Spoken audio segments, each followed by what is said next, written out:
ঘুমো দাও হ্যাঁ ঘুমা ঘুমা ঘুমা আগে তো শোয়ার আগে ওরে বাবা কর ওর জন্য তো সব ওরে বাবা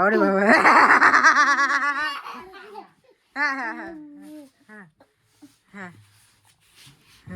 বাবা আরো ঘুমো দাও বাবা আরো ঘুমা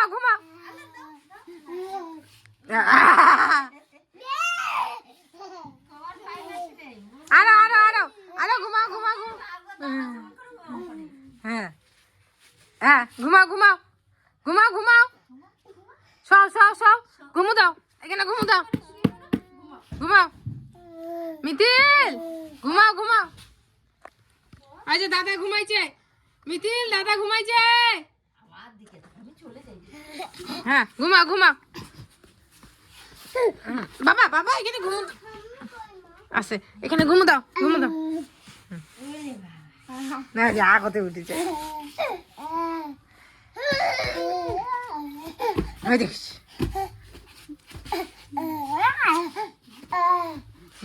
হ্যাঁ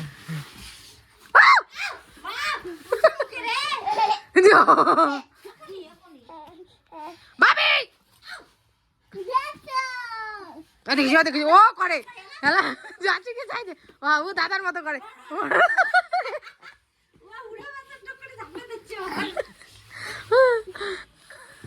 তোমার মতো করে দেখছো দাদা করে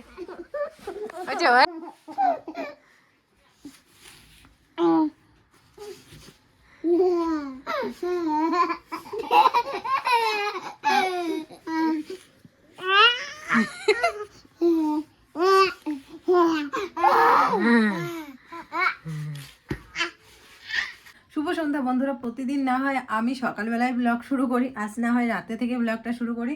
যাই হোক বন্ধুরা, এখন বাজতে চলছে রাত্রি প্রায় 7টা সাড়ে 7টার মতো। আর শীতের দিনে রাত্রি 7:30 বাজতে মানে অনেক বেজে যায়। তো যাই হোক, এখন আমি করব রান্না। ভাত আছে আর এই যে মাছ দেখতে পাচ্ছ দুপুরবেলা নিয়ে এসেছিল, তোমার দাদাভাই একটুখানি বাইরে গেছিলো, খায়নি। তো ভাবছি মাছ রান্না করি, আর কিছু রান্না করবো না রাত্রিবেলা। মা আর আমার বড় ছেলে মিলে গেছে বার্থডেতে, যদিও বা মানে আমাদের পাশের বাড়ি থেকে একটুখানি দূরে একটা মেয়ের বার্থডে আছে, তো নিমন্ত্রণ দিয়েছে, ওখানে গেছে। তো যদিও বা বড় ছেলেকে খাইয়ে দিয়েছি, কারণ কি আমি জানি ও কোথাও গেলে সেরকম খেতে চায় না, ওই শখে বসবে 2-1 ফোঁটা খাবে, মানে পেট ভরবে না ওর সেই খাওয়া। তো সেই জন্য ওকে ভালো করে দুধ দিয়ে ভাত, যেরকম করে আমি প্রতিদিন খাওয়াই দুধ ভাত, সেই দুধ ভাত খাইয়ে দিয়েছি। খাইয়ে দিয়ে তারপরে গিফট দিয়ে মার সাথে পাঠিয়ে দিলাম। একটু খেলাধুলা করে যদি কেক খেলো, তারপরে মাকে বলেছি বাড়িতে দিয়ে যাবা, দিয়ে গিয়ে তারপরে তুমি গিয়ে খাবা, না হলে তুমি ওকে নিয়ে খেতে পারবে না, শান্তি হবে না খাওয়া। তো যাই হোক, এই যে ওকে রেডি ঠাডি করে দিলাম, খাইয়ে দাইয়ে, মানে সন্ধ্যে থেকে তো যেরকম ঝড় শুরু হয় বাড়িতে কি বলবো। তো আমরা চাটা খেয়ে নিয়েছি, বড় ছেলেকে খাইয়ে দাইয়ে ওর ঠাম্মির সাথে পাঠালাম ওই বার্থডেতে, আর ছোট ছেলেকে খাইয়ে দিয়ে ঘুম পাড়িয়ে দিলাম। এখন চলে আসলাম আমি রান্নাঘরে, রান্না করব। তো দেখতে থাকো আজকের ব্লগটা, আশা করি ভালো।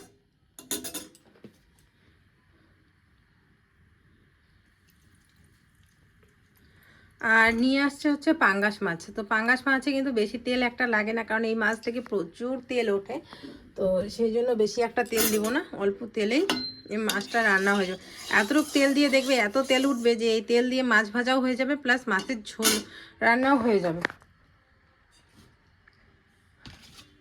তো যেহেতু ভাত আছে সেই জন্য আর আলু সেদ্ধটা দেওয়া যাবে না, কারণ নাহলে আমি রাত্রেবেলা বেশিরভাগ আলু সেদ্ধ ভাতই খাই, এটাই আমার কাছে ভালো লাগে। কিন্তু ওই যে যেহেতু মাছ ভাত আছে, তো সেই জন্য আলু সেদ্ধ দেওয়া যাবে না।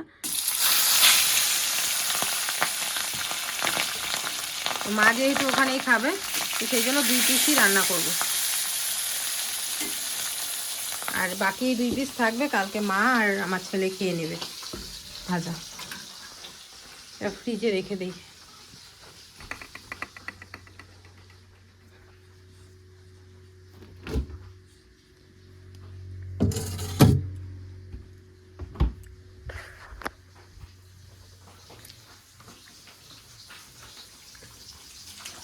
হ্যাঁ, চায়ের বাসন টাসন আছে, এখন আর মাজবো না।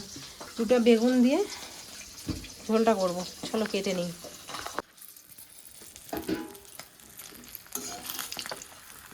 তো তো এই মাত্র আবারও ছেলেকে ফোন করলাম, কারণ আমার কোথাও পাঠিয়ে ওকে না মানে খুব ভয় লাগে। কারণ কি বলতো, মানে আমি তো চিনি আমার ছেলে কীরকম, এত দৌড়াদৌড়ি ছোটাছুটি করে না, সেই ভয় লাগে। তো এখন ফোন করলাম, তো বলে যে দৌড়াদৌড়ি করতেছে কিন্তু অনেক বাচ্চা কাচ্চা তো একটু চুপচাপও আছে, খেলতেছে আর কি ওদের সাথে। তো বললো যে কেকটা কাটার পরে দিয়ে যায়। তো বলে কি ঠিক আছে চলো, এই চান্স যতক্ষণ না আসে ততক্ষণ ফটাফট রান্নাগুলো করে আমরা খেয়ে নিই।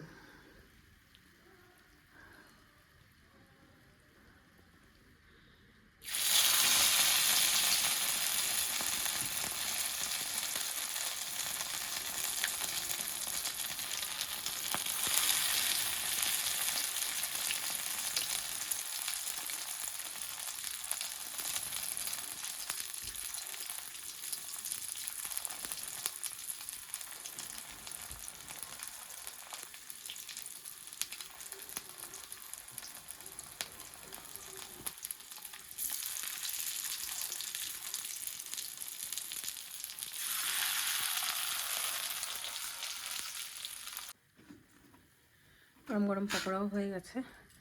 এদিকে এই যে দেখো, এই তেলেই হয়ে যাবে মাছের ঝোল।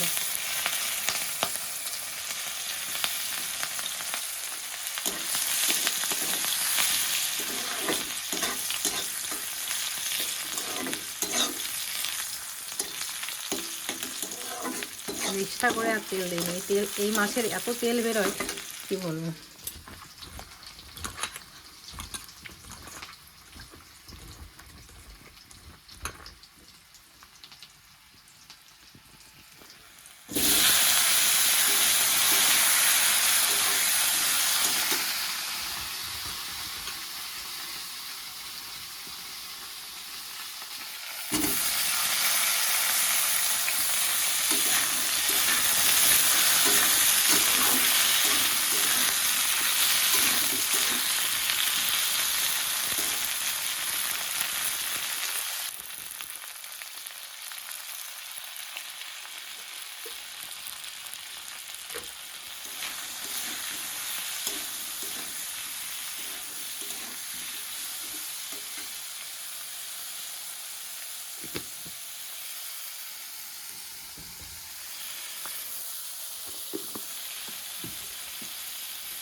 এদিকে দেখো বেগুনটাও ভালো করে ভাজা ভাজা হয়ে গেছে, আলুটাও ভাজা হয়ে গেছে। বেগুন তো আগেই সেদ্ধ হয়ে যায় তরকারিতে দিতে দিতেই। এখনকার বেগুন, এখনকার আর তখনকার বেগুন না, বেগুন একটু তাড়াতাড়ি গলে যায়। তো এখন আমি জল দিয়ে দেবো। এই যে দেখো আমাদের জল নিয়ে আসা হয় যে ওই পাশের ট্যাপ কল থেকে, ওখানের জল আমরা এখন এই যে এখানকার জলই খাই, প্লাস ছেলেদেরও খাই, প্লাস তরকারিতেও দিই।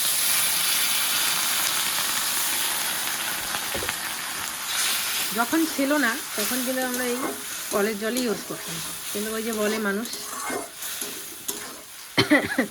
আমরা ভালোর থেকে ভালো চাই, যেহেতু এখানে পাশেই আমাদের কল, ওখান থেকেই জল নিয়ে আসি। ঝোলটা আজকে একদম পাতলা করে রান্না করব, গাঢ় করে রান্না করব না। আর একটু দিই,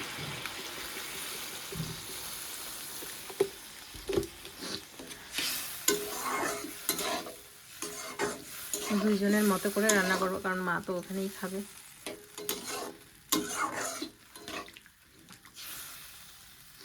এখন ব্যাস ফুটে গেলে মাছগুলো দেবো। আর হচ্ছে বেশি ধনে পাতা নেই, সকালবেলা মাছের ঝোল করেছিলাম ওখানেই দিয়েছিলাম, ধনে পাতায় কয়েকটা আছে, এটাই দেবো গন্ধের জন্য, তাই না।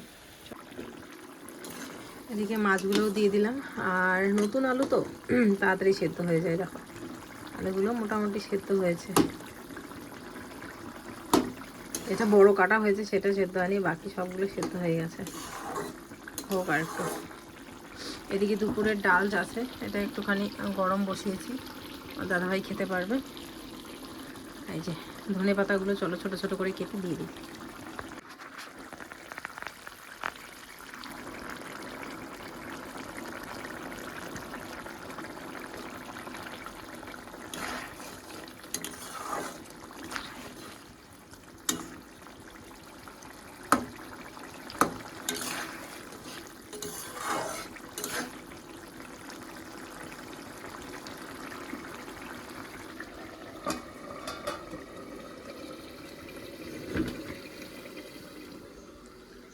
ডালটাও হয়ে গেছে, ভাতটা গরম করে নিই, তাহলে সবই গরম গরম থাকবে মোটামুটি।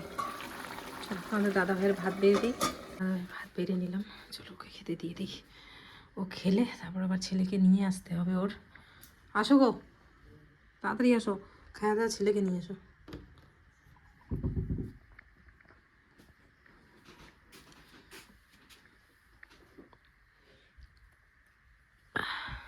তো বন্ধুরা আমাদের খাওয়া দাওয়া শেষ।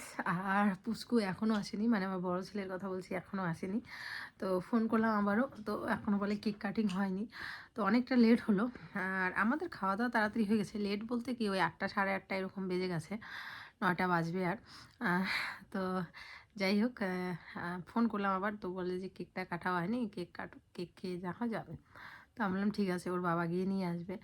আর ভাবতে না কি অভাব লাগছে কি বলো তো, যে এই তো সেদিনকার ও হলো, এখনও সেই দিনটা জল জল করছে। আমি গেছি, গিয়ে নার্সিংহোমে ভর্তি হলাম, তারপরে হলো সন্ধ্যের দিকে দিকে, তারপরে তো জার্নিটা পুরোটাই মনে আছে।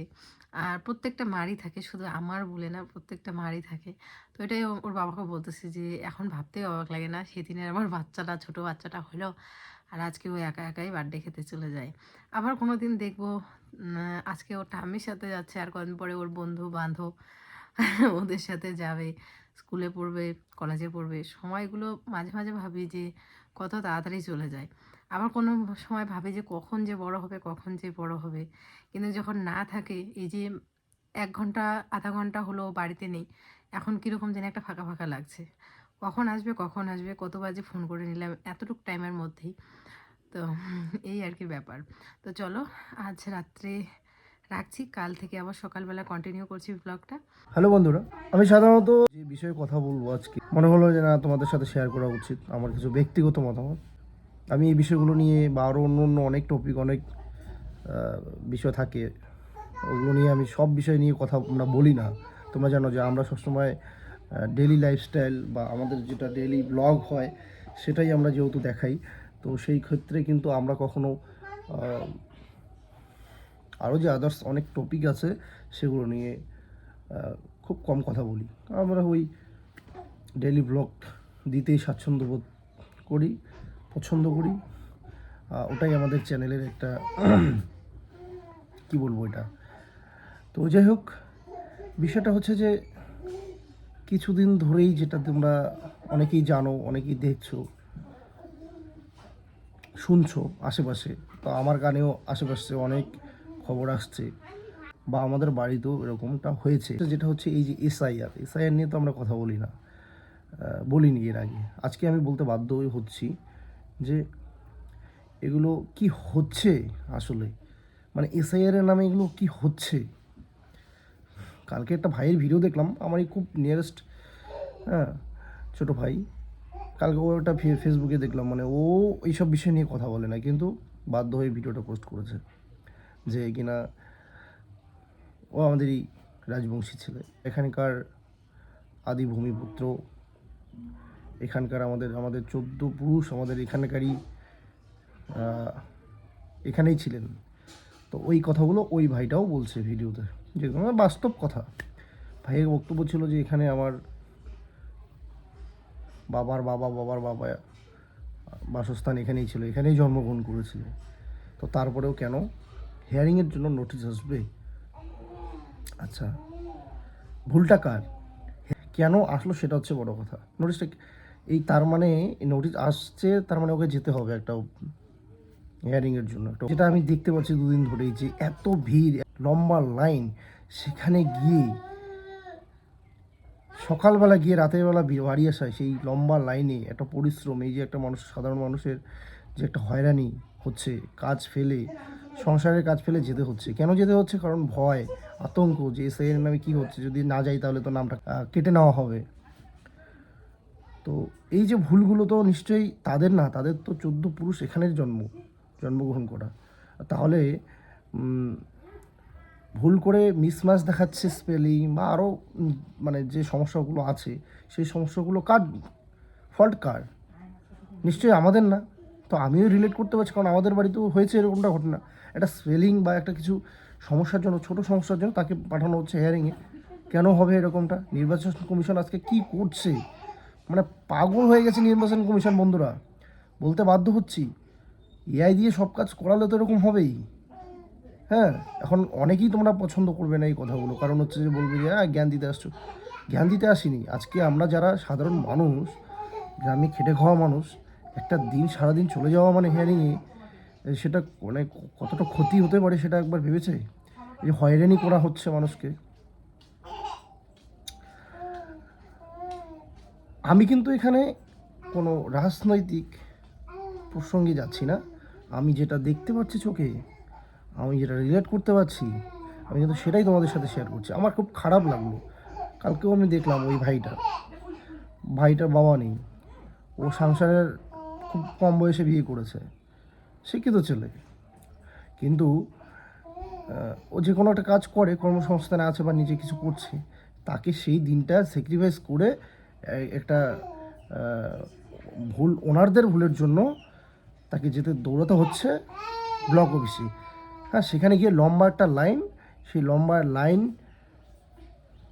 অতিক্রম করে তাকে হিয়ারিংয়ে পৌঁছাতে হচ্ছে, হিয়ারিং দিতে হচ্ছে। মানে কি বলি, আসলে কিছু বলার নেই। নির্বাচন কমিশন তো মানে কি বলবো, কিছু বলার নেই ওনাদের। শেষ, মাথা শেষ, কি করবে না করবে এখন। হ্যাঁ, বাকি রইলো আমাদের কিছু বিএলও। যাই হোক, এই বিষয়ে আর বেশি কিছু বলতে চাই না। এগুলো সাধারণ মানুষকে হয়রানি করা হচ্ছে এরকম রীতিমতোভাবে। সবসময় দেখা গেছে যে দেশের সমস্ত কিছুর উপরই যাই হোক না কেন, সাধারণ মানুষের উপরই আসল প্রভাবটা পড়ে। যে কোনো স্টেপ নিক গভর্নমেন্ট, কিন্তু ইফেক্ট পড়বে ওই সাধারণ মানুষের কাছে। হ্যাঁ, সেটা হোক শহরে, হোক গ্রামের, সাধারণ মানুষের সমস্যা ফেস করতে হবে। যাই হোক, এই হচ্ছে বিষয়। আমার খুব খারাপ লাগলো। আমি দেখতেও পারছি আমাদের ব্লক অফিসে এত ভিড় হয়েছে, লম্বা লাইন হয়েছে, সেখানে গিয়ে ফেস করতে হবে। আমরা তো এখানকার ভূমিপুত্র, আমাদের এখানে 14 পুরুষ, আমাদের এখানকার জন্ম এখানেই। তা আমাদের তো আর এসআইআর নিয়ে আমাদের কোনো ভয় নেই, কিন্তু হচ্ছেটা কি, একটা স্পেলিং, একটা মিসম্যাচ, একটা ছোট ভুলের জন্য যেতে হচ্ছে হিয়ারিং দিতে। আমার পক্ষে সম্ভব না আমি গিয়ে ওই লম্বা লাইনে, হ্যাঁ, ওই হিয়ারিংয়ের জন্য যাবো। আমার কাছে সময় অবশ্যই মূল্যবান, সবার কাছেই মূল্যবান, কিন্তু এগুলো মানে মেনে নেওয়া যাচ্ছে না। এই হচ্ছে বিষয়। দেখা যাক কি হয়, অবশ্যই তোমাদের সাথে আমি শেয়ার করবো বিষয়টা।